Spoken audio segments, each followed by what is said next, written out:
लेकिन यहाँ पर जो उद्यान है, जंगल है, बाग बगीचे हैं, वो भी बड़े सुंदर हैं। ऐसे ही है सतपुड़ा राष्ट्रीय उद्यान।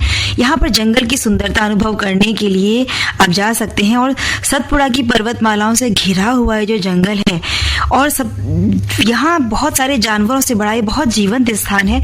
लगभग 202 वर्ग मील में फैला हुआ बहुत प्राचीन राष्ट्रीय उद्यान है, जहाँ पर साल, सागौन, तेंदू, महुआ और बेल से भरपूर राष्ट्रीय उद्यान के बीच में जो देनवा नदी बहती है, वो देखना बड़ा मनोरम लगता है और बहुत ही अद्भुत दृश्य है ये।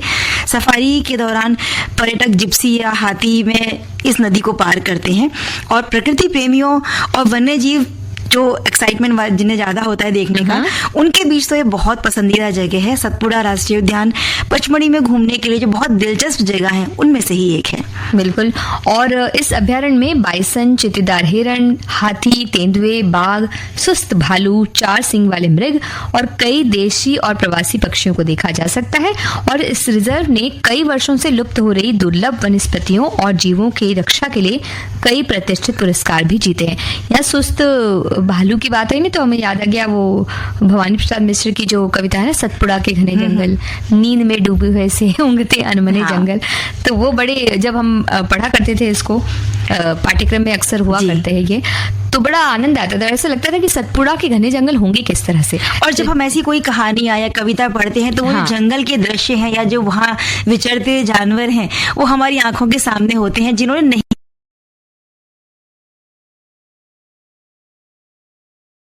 भी देखा तो कहीं ना कहीं कल्पना हम की करते हैं कि ये जो दुर्लभ प्रजातियां ये ऐसी दिखती होंगी। उनसे मिलते जुलते जो जानवर हैं उन्हें लेकर हम एक कल्पना बनाते हैं अपने मन में। बिल्कुल। और जो वनस्पतियां हैं उनका भी संरक्षण इस जंगल में हो रहा है, तो ये बड़ी अच्छी बात है जी। इसके अलावा प्रियदर्शनी पॉइंट या फोर्सिथ पॉइंट यहाँ का जो है, इसका दौरा सबसे पहले कैप्टन फोर्सिथ ने 1857 में किया था, इसलिए इस जगह को उनका नाम मिला। और यहाँ हर जगह पर एक दूसरे पर लुढ़कती पहाड़ियां हैं, जैसे कि चारों ओर बादल है, धुंध है और पूरा नज़ारा देखने लायक है। और आमतौर पर प्रकृति प्रेमियों के बीच एक आकर्षण है। पार्किंग क्षेत्र से लगभग 400 मीटर की दूरी तक ट्रैकिंग करने के बाद ही कोई इस पॉइंट तक, उस बिंदु तक पहुंच सकता है। लुढ़कती पहाड़ियों का कहा जा रहा है तो शायद वो भी दोनों पहाड़ियां एक दूसरे पर लुढ़कती हुई प्राकृतिक दृश्यों का आनंद ले रही होती होंगी। और तुमने चांदी से झरने की बात की ना, तो बात करते हैं रजत प्रपात की, जो 350 फीट ऊंचाई की चट्टान से गिरता हुआ बिल्कुल चांदी की पट्टी की तरह झरने दिखाई देने वाला एक झरना है जो सीधे जंगलों में गिरता है और एक चमत्कार की तरह लगता है। ये झरना पहाड़ से दूसरी तरफ है और लोगों को एक तरफ से दूसरी तरफ ट्रैकिंग करके जाना पड़ता है और इसमें कुछ मिनट का ही समय लगता है।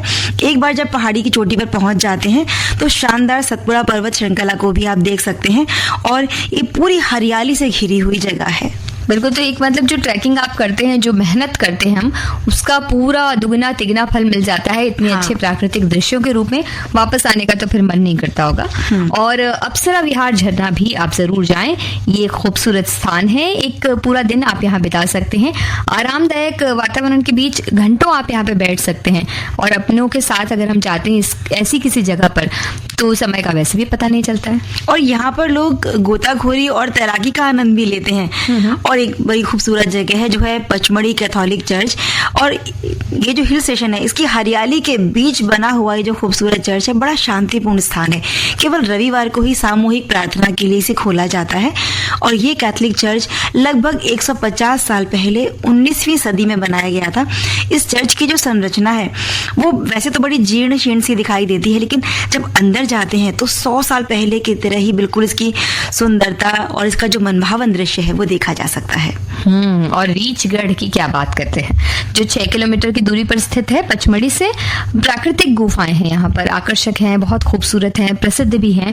दोनों छोर पर इसके द्वार है, तो जब इसमें प्रवेश करना हो तो चट्टानों के बीच में से जाकर गुफा में आपको जाना पड़ता है और दूसरे छोर से बाहर निकलने के लिए आपको एक सकरी घाटी है वो पार करना पड़ता है और यहाँ जलधारा बहती हुई मिलती है आपको। तो कितना खूबसूरत लगता होगा ऐसे पानी के बीच में से निकलना। क्या बात है। और ऐसे ही है राजेंद्र महेंद्र गिरी सनसेट पॉइंट यहाँ जब पर्यटक जाते हैं तो सूर्यास्त का नजारा देख सकते हैं। वैसे भी पहाड़ी वाली जगहों पर सूर्यास्त या सूर्योदय दोनों ही बहुत खूबसूरत लगते हैं।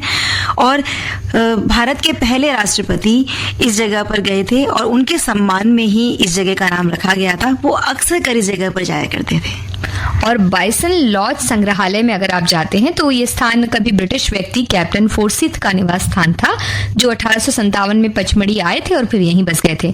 अब इसे लॉज में बदल दिया गया है। तो ये सतपुड़ा पहाड़ी जो भी घूमने जाते हैं उनके लिए बेहतरीन जगह लगती है, वो जरूर जाते हैं संग्रहालय। और यहाँ पर वनस्पतियों और जीवों के चित्र हैं, मॉडल हैं, नमूने हैं, ये सब प्रदर्शित किए गए थे। तो वहां जाकर आपको बहुत सारी जानकारी मिल जाती है। एक बड़ी शानदार झील है वनीश्री, जहाँ जाकर लोग प्रकृति के बेहतरीन नज़ारों के बीच में बोटिंग का भी आनंद ले सकते हैं। और इसका जो मुख्य आकर्षण है, यहाँ पर जो बने रेस्तरां है, वहाँ जो भोजन मिलता है वो बड़ा टेस्टी होता होगा। तो ये भी एक आकर्षण है यहाँ का। भोजन की बात हो रही है, हमारे साथियों ने आलू के बारे में काफी कुछ लिखना शुरू कर दिया है। पर बेगम पैलेस, अभी खाने पे बैठिए ना। बेगम पैलेस खंडहर एक जगह है, खंडहर है तो अपने खंडहरों के लिए जाना जाता है, क्योंकि एक रोड ट्रिप लेते हुए आप इस ऐतिहासिक खूबसूरत जगह को देख सकते हैं। बहुत आकर्षक है। भले ही जो महल हैं वो ढह गए हैं, लेकिन इनके खंडहर भी इतने खूबसूरत है। सोचिए महल कितने खूबसूरत रहे होंगे कि जिनके खंडहर भी इतने खूबसूरत हैं। और कई बार हम बहुत सारी फिल्मों में या धारावाहिकों में ऐसे दृश्य देखते हैं ना, तब पता लगता है कि उन खंडहरों में जब वो गाने फिल्माए जाते हैं तो कितने सुंदर लगते हैं। और लोग जब जाते हैं, पर्यटक जब जाते हैं, तो कई बार सिर्फ फोटोग्राफी के लिए या कोई वीडियो बनाने के लिए भी ऐसी जगहों पर जाते हैं। बिल्कुल। यहाँ पर सरदार की गुफा भी है और सतपुड़ा वन्य अभ्यारण्य में से सरदार की गुफा में ऐतिहासिक शैल चित्रों को देखा जा सकता है। ये एक ऐसी जगह है जहाँ कई चट्टानी गुफाएं हैं, उनसे घिरी हुई ये जगह है। और ये गुफा घने जंगल के बीच है।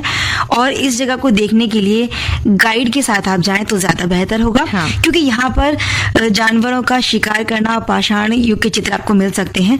और इन चीजों को कैमरे में जब आप लेते हैं तो जब यादें जो बनती है ना, तो ये बड़ी मनभावन हो जाती हैं। और सबसे अच्छी बात यह है कि पचमढ़ी घूमने के लिए सबसे अच्छा समय मानसून का है, जो कि बस आ ही गया है।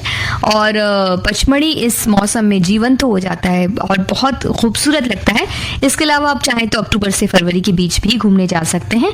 यहाँ मौसम उस वक्त भी सुहाना रहता है और पहाड़ बहुत ही खूबसूरत दिखते हैं। क्योंकि इन दिनों में जो बादल है ना, लगता है कि बिल्कुल हमें जैसे हम छू कर उन बादलों को गुजर रहे हैं। और जो कोहरा होता है सर्दियों के दिनों में, कोहरा और बादल, फिर हरियाली, झरने, तो ये जगह ऐसी है ना कि मन मोह लेती हैं। और एक गीत भी सुन लेते हैं। जी।